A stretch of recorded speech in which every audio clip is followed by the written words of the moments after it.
जय हिंद साथियों, नमस्कार। O level M1 R5 IT tools and network basis की इस सीरीज में आज आपको मिलेगा प्रैक्टिस सेट नंबर 4, जहां पर ओ लेवल की मोस्ट इंपॉर्टेंट क्वेश्चंस आपके साथ हम डिस्कस करेंगे। तो इस क्लास को लास्ट तक आप जरूर देखिएगा। तो टाइम वेस्ट ना करते हुए चलिए शुरू करते हैं आज की ये क्लास।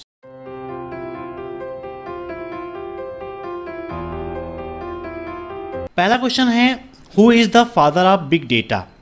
बिग डेटा के जनक कौन हैं? John R Massey, Robert Kevin Aston या नोटा? बताइए क्या होगा इसका राइट आंसर।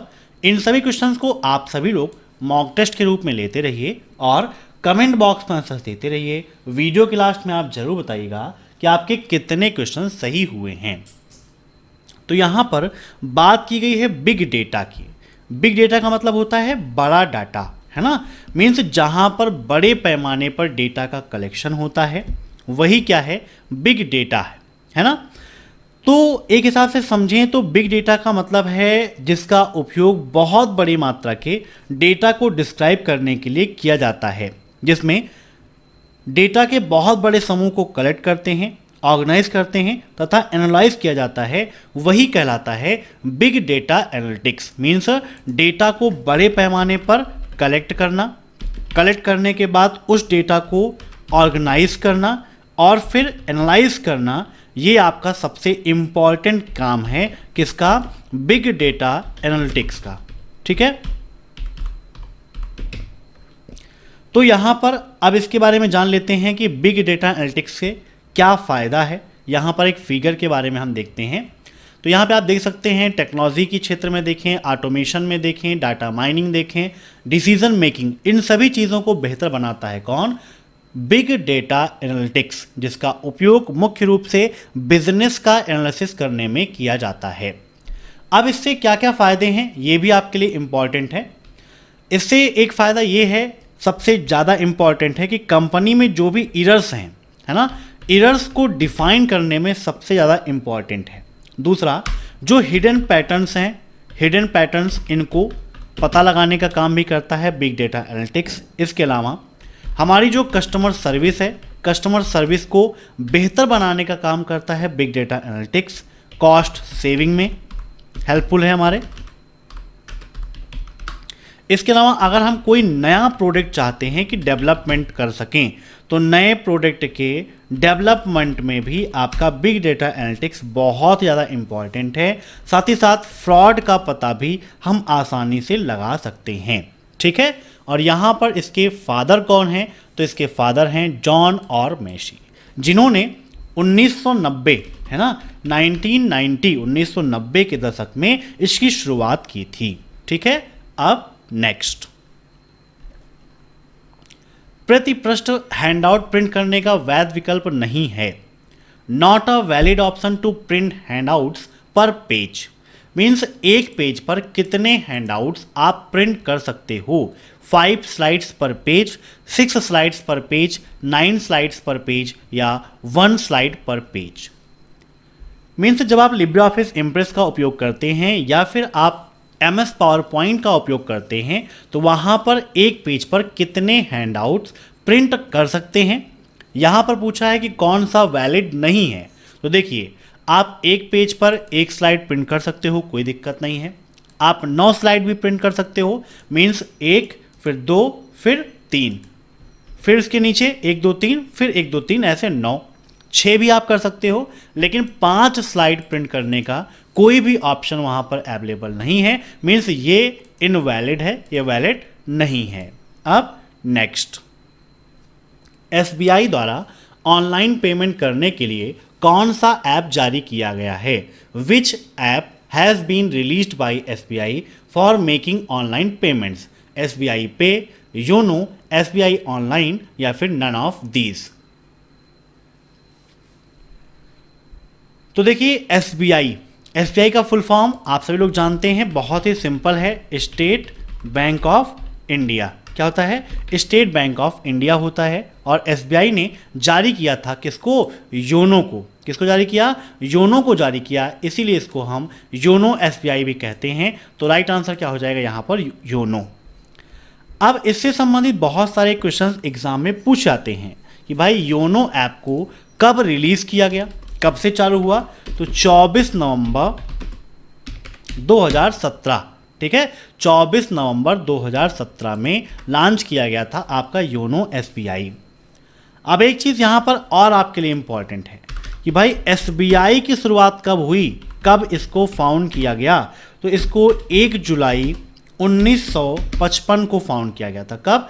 1 जुलाई 1955 को SBI की खोज हुई थी, मीन्स वहाँ से शुरुआत हुई थी। और इसका हेडक्वार्टर कहाँ पर है, तो इसका हेडक्वार्टर मुंबई में है। अब एग्जाम में क्वेश्चन पूछाता है कि भारत में सबसे ज़्यादा शाखा किस बैंक की हैं, है ना, भारत में सबसे ज़्यादा शाखा किस बैंक की हैं, तो SBI की ही शाखाएं सबसे ज़्यादा हैं, ठीक है। अब next, equal count 17, 57, 7, B, A, R का मान क्या होगा। काउंट ए और फिर ये वैल्यू दी गई है, इसकी वैल्यू क्या होगी ये आपको बताना है। अब लिब्रे ऑफिस इम्प्रेस में तो आपको ये मिलेगा नहीं, कहाँ मिलेगा, लिब्रे ऑफिस कैल्क के अंतर्गत मिलेगा, जिसके लिए आपको टाइप करना है अपने कंप्यूटर में Windows+R और प्रेस करना है एसकैल्क और यहाँ पर इंटर कर देंगे तो लिब्रे ऑफिस कैल्क ओपन हो जाएगा। अब हमारा क्वेश्चन क्या था कि count A 17, 57, A, B, R का मान क्या होगा। तो आइए विद प्रैक्टिकल समझते हैं कि इसका आंसर क्या होगा। Equal count 17, 57, A, B, R और इंटर करते हैं तो हमें आंसर कितना मिलता है, 2 मिलता है। यहाँ पर हमने फार्मूले में क्या यूज किया है, काउंट का यूज किया है। और काउंट का यूज करने पर क्या होता है, काउंट फार्मूला सिर्फ और सिर्फ नंबर की काउंटिंग करता है। किसकी काउंटिंग करता है, सिर्फ और सिर्फ नंबर की काउंटिंग करता है, इसीलिए यहाँ पर आंसर कितना आ गया, 2 आ गया। अगर यहीं पर हम काउंट ए फंक्शन का उपयोग करें और फिर यहाँ पर वही सेम चीज़ लिखते हैं तो यहाँ पर आप देख सकते हैं कि आंसर में क्या चेंजिंग आएगी। हमने आंसर यहाँ पर देखिए लिखा हुआ है तो यहाँ पर 5 मिल गया। 5 क्यों मिल गया, क्योंकि काउंट ए फार्मूला नंबर और अल्फ़ाबेट्स दोनों की काउंटिंग करता है, जबकि काउंट फार्मूला सिर्फ और सिर्फ नंबर की काउंटिंग करता है। ठीक है, ध्यान में रखिएगा, काफ़ी इंपॉर्टेंट है, बहुत बार रिपीट हुआ है। तो इसका राइट आंसर यहाँ पर क्या हो जाएगा, आपका 6 हो जाएगा, है ना, क्योंकि यहाँ पर 17, 57, 7, A, B, R था। हमने यहाँ पर सिर्फ 5 ही संख्याएं लिखी थी, है ना, यहाँ पर हमने 7 को ड्रॉप कर दिया था। तो अगर 7 को लिखते हैं तो यहाँ पर देखिए आंसर 6 आपको मिल रहा है। अब नेक्स्ट, गंतव्य ईमेल सर्वर का पता लगाने में DNS महत्वपूर्ण भूमिका निभाता है। बताइए ट्रू या फॉल्स। तो बिल्कुल सही है, ऑप्शन फर्स्ट इज राइट। यहाँ पर आप एक फिगर के द्वारा समझ सकते हैं कि DNS आपका किस प्रकार से कार्य करता है। ठीक है, DNS क्या है, डोमेन नेम सिस्टम होता है। क्या होता है, डोमेन नेम सिस्टम होता है। यहाँ पर आप देख सकते हैं कि इस प्रकार से आपका DNS काम करता है, जिसको बोलते हैं डोमेन नेम सिस्टम। ठीक है, एक हिसाब से डोमेन नेम सिस्टम को हम कह सकते हैं कि फोन बुक है ना, फोन बुक ऑफ इंटरनेट। ठीक है, इसी प्रकार से DNS आपका वर्क करता है। अब नेक्स्ट, निम्नलिखित में से किस कमांड का उपयोग फाइल कॉपी करने के लिए करते हैं। कॉपी, डिस्क कॉपी, Ctrl+C या ऑल ऑफ दी अबव। बताइए, अगर हम फाइल को कॉपी करना चाहते हैं तो उसके लिए किसका उपयोग करेंगे। तो फाइल को कॉपी करने के लिए हम कॉपी का भी उपयोग करते हैं, डिस्क कॉपी का भी करते हैं और Ctrl+C का उपयोग भी करते हैं। तो राइट आंसर इसका हो जाएगा ऑल ऑफ दीज। अब नेक्स्ट, लिब्रे ऑफिस कैल्क में A1 A5 की वैल्यू क्रमशः 5, 0, T, D, F है। तो काउंट A:A5 का मान क्या होगा। अभी थोड़ी देर पहले मैंने आपको काउंट और काउंट ए दोनों आपको बताया था। तो यहाँ पर काउंट लिखा है, काउंट क्या करेगा, सिर्फ और सिर्फ नंबर की काउंटिंग करेगा और यहाँ पर नंबर सिर्फ 2 हैं। तो राइट आंसर इसका हो जाएगा ऑप्शन फर्स्ट 2। अब next, Libre office is a proprietary software. क्या लिब्रे ऑफिस एक प्रोप्राइटरी सॉफ्टवेयर है। ट्रू या फॉल्स? तो ये बिल्कुल आपका गलत है, क्योंकि आपका जो लिब्रे ऑफिस है, लिब्रे ऑफिस आपका बिल्कुल फ्री है एंड ओपन सोर्स है ना। ओपन सोर्स सॉफ्टवेयर है। ओपन सोर्स सॉफ्टवेयर क्या होते हैं? वह सॉफ्टवेयर जो बिल्कुल फ्री में अवेलेबल होते हैं, जिन्हें डाउनलोड करने के लिए हमें किसी प्रकार की कोई पेमेंट किसी को नहीं करनी पड़ती है, वही कहलाता है ओपन सोर्स सॉफ्टवेयर। और पेड सोर्स या प्रोप्राइटरी सॉफ्टवेयर या क्लोज सोर्स सॉफ्टवेयर क्या होते हैं? वह सॉफ्टवेयर जिनको परचेज करने के लिए हमें क्या करना पड़ता है? डिस्ट्रीब्यूशन करना पड़ता है, हमें कंपनी से लाइसेंस लेना पड़ता है, वही है आपका प्रोप्राइटरी सॉफ्टवेयर। लिब्रे ऑफिस कब आया? तो लिब्रे ऑफिस आया था 2010 में। कहाँ से आया? From openoffice.org। openoffice.org से ही लिब्रे ऑफिस को डेवलप किया गया था। अब next, MDA stand for. MDA का फुल फॉर्म क्या है? Mail delivery agent, mail dimension agent, mail departure agent या फिर नोटा। तो इसका फुल फॉर्म होता है मेल डिलीवरी एजेंट, ठीक है ना। इसका काम क्या होता है? इस कंपोनेंट का काम है, इसका मेन जो काम है वो जो भी रिसीवर है उसके पास मेल को डिलीवर करना, ठीक है। MDA जो रिसीव करता है मेल, वो कहाँ से करता है? MTA से करता है। कहाँ से? MTA के माध्यम से ही MDA मेल को रिसीव करता है। MTA का फुल फॉर्म क्या होता है? मेल ट्रांसपोर्ट एजेंट, ठीक है। यहाँ से MDA आपका रिसीव करता है और उसके बाद फिर ये जो रिसीवर है उसके पास मेल को सेंड करता है, डिलीवर करता है। अब नेक्स्ट, क्या विंडोज 10 में अलार्म सेट कर सकते हैं? ट्रू या false? Can I set alarm in Windows 10? तो बिल्कुल सही है, आसानी से वहां पर हम अलार्म सेट कर सकते हैं। अब नेक्स्ट, पहला कॉमर्शियल कंप्यूटर कौन सा है? Which is the first commercial computer? ENIAC, difference engine, UNIVAC या फिर नन ऑफ दीज। अब यहां पर पूछा है कि पहला व्यापारिक कंप्यूटर कौन सा है, तो पहला व्यापारिक कंप्यूटर है UNIVAC. Option C is right. अब यहां पर आपके लिए इंपॉर्टेंट है कि यूनिवैक का फुल फॉर्म क्या होता है? तो इसका फुल फॉर्म होता है यूनिवर्सल ऑटोमेटिक कंप्यूटर, ठीक है। यूनिवर्सल ऑटोमेटिक कंप्यूटर होता है यूनिवैक का फुल फॉर्म। अब यूनिवैक को किसने डेवलप किया, ये भी आपके लिए इंपॉर्टेंट है। यहाँ पर आप फिगर में देख सकते हो कि यूनिवैक कंप्यूटर किस प्रकार से शो करता था और कैसे काम करता होगा, ठीक है। तो ये आपका यूनिवैक कंप्यूटर है। इसके बारे में थोड़ी सी जानकारी ले लेते हैं कि इसको डिज़ाइन किसके द्वारा किया गया। तो इसको डिज़ाइन किया गया था JP एकर्ट एंड जॉन मॉसली ने, ठीक है। जिस आदमी ने बनाया ENIAC को, किसको? ENIAC को जिन्होंने डेवलप किया, उन्होंने ही यूनिवैक कंप्यूटर को भी डेवलप किया था, ठीक है। ये कहाँ पर? US में डेवलप हुआ। कहाँ डेवलप हुआ? US में डेवलप हुआ था। और जो पहला यूनिवैक कंप्यूटर है वो कब बना? तो वो बना था 14 जून 1951, 1951 को यूनिवैक कंप्यूटर बनकर तैयार हो गया था, लॉन्च हो गया था, ठीक है। अब नेक्स्ट, एक कंप्यूटर से दूसरे कंप्यूटर पर डाटा ट्रांसफर करना सर्च कहलाता है। Transferring data from one computer to another is called search. True और फॉल्स? तो बिल्कुल गलत है, क्योंकि एक कंप्यूटर से अगर दूसरे कंप्यूटर में डेटा ट्रांसफ़र कर रहे हैं तो उसे हम फाइल ट्रांसफ़र या डेटा ट्रांसफ़र के नाम से जानते हैं। इस प्रकार से यहाँ पर आप देख सकते हैं कि डेटा का ट्रांसफ़र एक सिस्टम से दूसरे सिस्टम में आसानी से हो रहा है, उसी के ये उसको दिखा रहा है। अब next, which of the following is not an example of hardware? निम्न में से हार्डवेयर का एग्जाम्पल कौन सा नहीं है?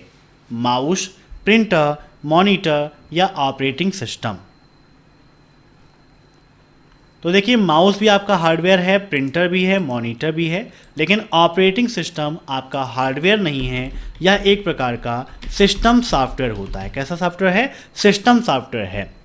ऑपरेटिंग सिस्टम का काम है पूरे सिस्टम को ऑपरेट करना, है ना। सिस्टम के जितने भी कंपोनेंट्स हैं, सिस्टम में जो भी वर्क हैं, उन सभी को ऑपरेट करने का काम कौन करता है? ऑपरेटिंग सिस्टम करता है।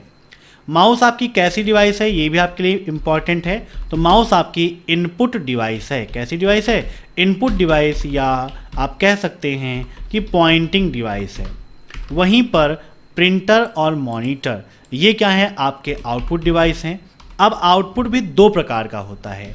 एक होता है आपका शार्प कॉपी आउटपुट। कैसा होता है? Sharp copy output. और दूसरा होता है आपका hard copy output. Note down कर लीजिएगा, काफ़ी इंपॉर्टेंट है। तो ये आपका प्रिंटर जो है ये हार्ड कॉपी आउटपुट प्रोवाइड करता है और मॉनिटर आपको शार्प कॉपी आउटपुट प्रोवाइड करता है। यहाँ पर आप देख सकते हैं कि इस प्रकार से आपका माउस होता है, जहाँ पर एक लेफ्ट बटन होती है, एक राइट बटन होती है और एक स्क्रॉल बटन होती है। बाकी ये माउस की बॉडी है ना। तो मेन क्या है आपका? राइट बटन और लेफ्ट बटन। एग्जाम में क्वेश्चन में पूछता है कि माउस से कितने बटन होते हैं, तो माउस में मुख्यतः 2 बटन होते हैं। माउस का आविष्कार किसने किया और कब किया, ये भी आपके लिए इम्पॉर्टेंट है। तो माउस डेवलप हुआ था कब? 1964 में, 1964 में किसने किया था? तो डगलस एंजलबर्ट ने किया था। नोट कर लीजिएगा, काफ़ी इम्पॉर्टेंट है। डगलस एंजलबर्ट ने माउस को डेवलप किया था। प्रिंटर कितने प्रकार के होते हैं, ये भी कभी कभी एग्जाम में पूछता है। तो प्रिंटर के 2 प्रकार होते हैं। एक है इम्पैक्ट प्रिंटर एंड दूसरा है नॉन इम्पैक्ट प्रिंटर। ठीक है, तो ये आप नोट डाउन कर लीजिएगा। अब नेक्स्ट, अगर आप टोटल मनी में से लेस मनी पे करना चाहते हैं तो इसके लिए किसका उपयोग करते हैं?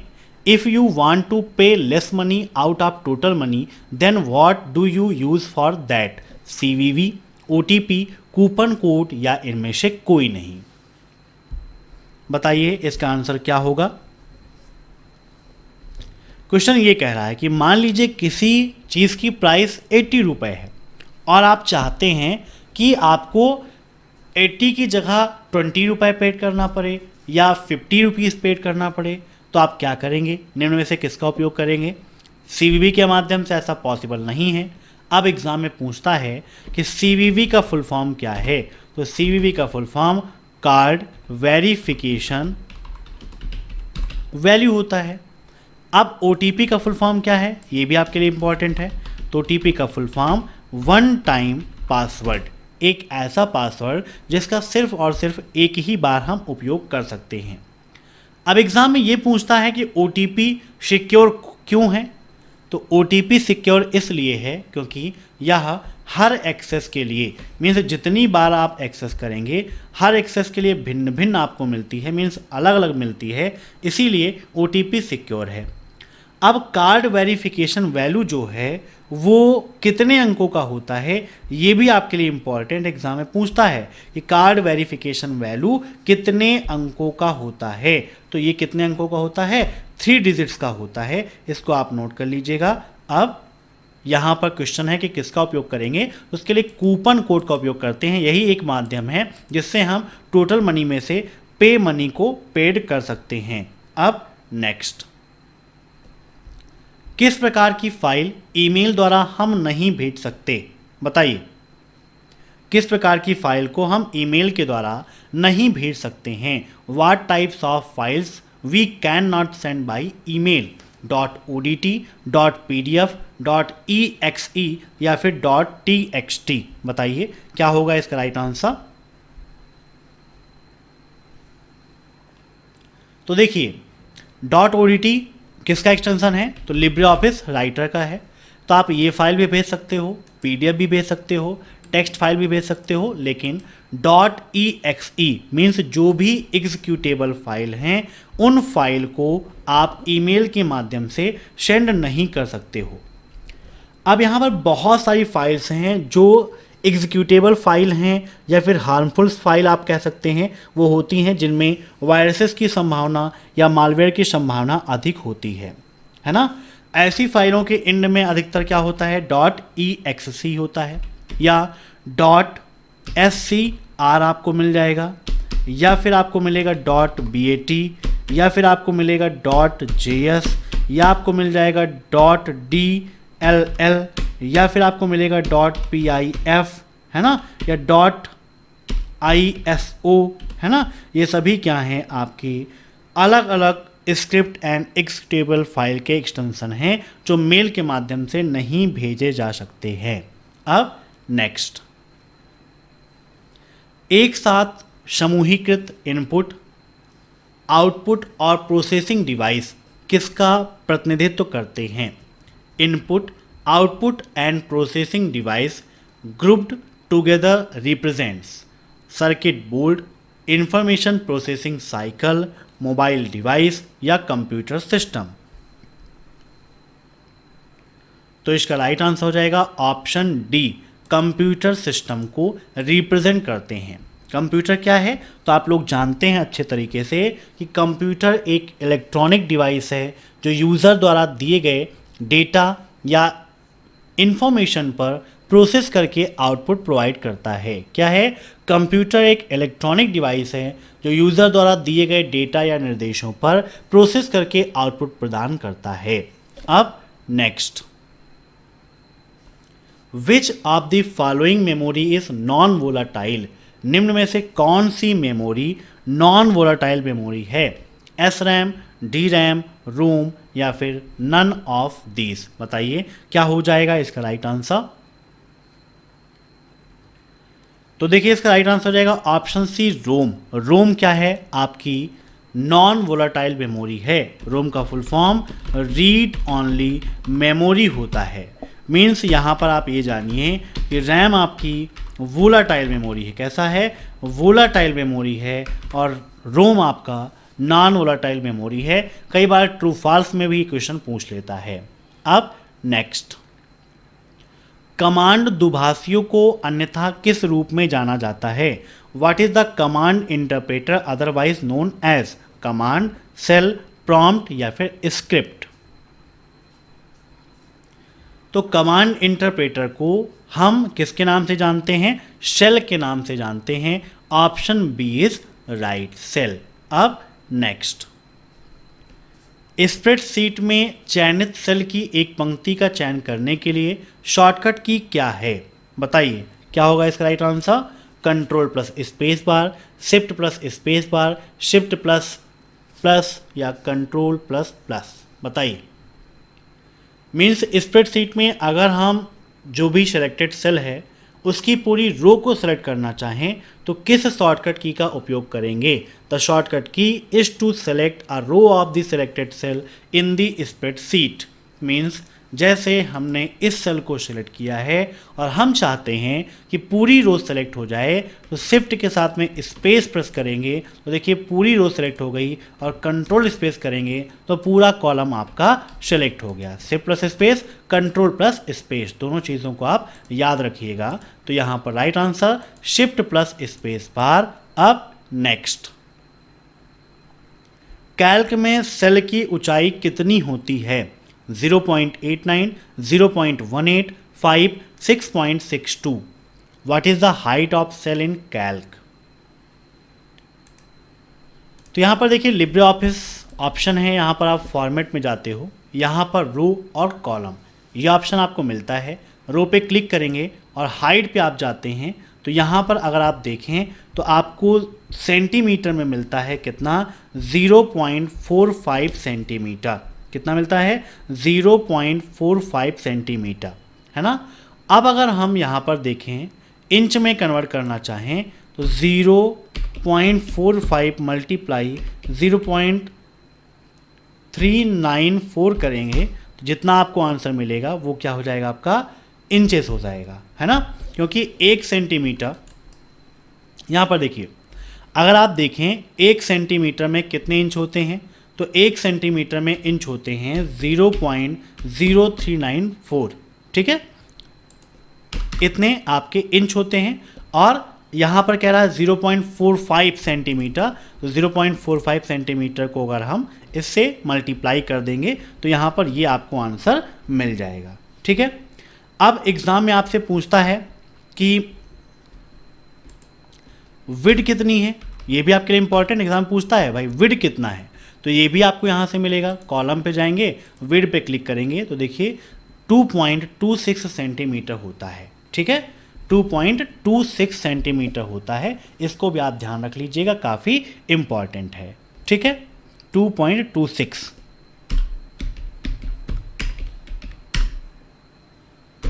अब यहाँ पर हमारा देखिए ऑप्शन क्या है, 0.89, 0.18, 5 या 6.62।